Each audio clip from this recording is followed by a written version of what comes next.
அனைவருக்கும் வணக்கம். ஒரு ஆசிரமத்துல குரு கிட்ட ஒரு சீடன் கேள்வி கேட்டான். குருவே, வாழ்க்கை என்பது ஒரு ரயில் பயணம் மாதிரிதான்.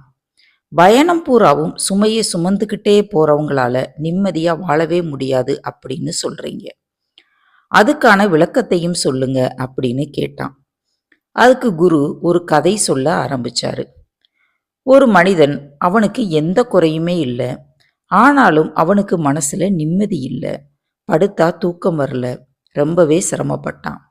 இத பார்த்துக்கிட்டு இருந்த அவனோட மனைவி, பக்கத்து ஊர்ல ஒரு ஆசிரமம் இருக்கு. அங்க ஒரு பெரியவர் இருக்காரு. அவர போய் பார்த்துட்டு வாங்க அப்படின்னு சொன்னான். அவனும் அந்த ஆசிரமத்துக்கு போனான். பெரியவர பார்த்தான். தன்னோட நிலைமையை எடுத்துச் சொன்னான். ஐயா, மனசுல நிம்மதி இல்ல. படுத்தா தூக்கம் வரமாட்டேங்குது அப்படின்னு சொன்னான்.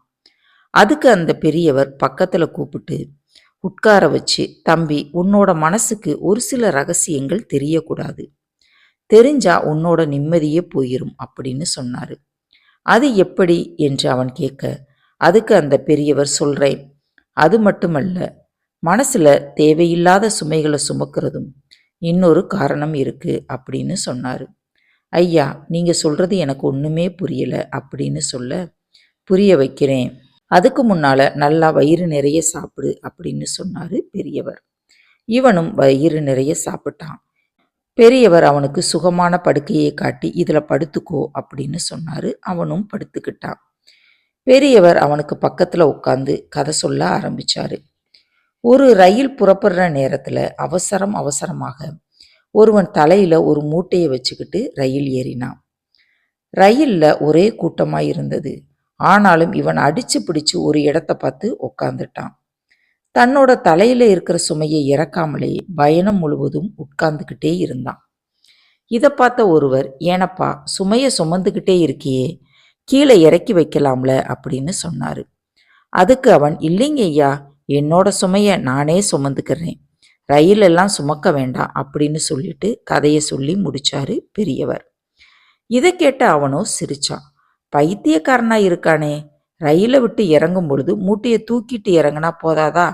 இது கூட அவனுக்கு தெரியலையே, யார் சாமி அவன் அப்படின்னு கேட்டான். அதுக்கு பெரியவர், அது நீதான் அப்படின்னு சொன்னாரு. என்னையா சொல்றீங்க அப்படின்னு கேட்டான். அதுக்கு பெரியவர், வாழ்க்கை என்பதும் ஒரு ரயில் பயணம் மாதிரி தான். பயணம் பூராவும் சுமந்து கொண்டே போகிறவர்களால நிம்மதியா வாழவே முடியாது. தேவைப்படுவதை மட்டும் மனசுல வச்சுக்கிட்டு தேவையில்லாததை இறக்கி வச்சிடணும் அப்படின்னு சொன்னாரு. அப்போதான் அவனுக்கு தன்னோட குறை என்ன அப்படின்னு கொஞ்சம் கொஞ்சமா புரிய ஆரம்பிச்சது. பெரியவர், நிம்மதி எங்கே இருக்குது அப்படிங்கிறத புரிஞ்சுக்கிட்டையா அப்படின்னு கேட்க, புரிஞ்சுக்கிட்டேன் ஐயா, என் மனசுக்குள்ளதான் நிம்மதி ஒளிஞ்சுக்கிட்டு இருக்குது அப்படின்னு சொல்லிட்டு அங்க இருந்து கிளம்பிட்டான். இந்த கதையிலிருந்து நாம தெரிஞ்சுக்க வேண்டியது என்னன்னா, தேவையில்லாத விஷயங்களை மனசுக்குள்ள வச்சுக்கிட்டே இருந்தா நமக்கு நிம்மதியே இருக்காது.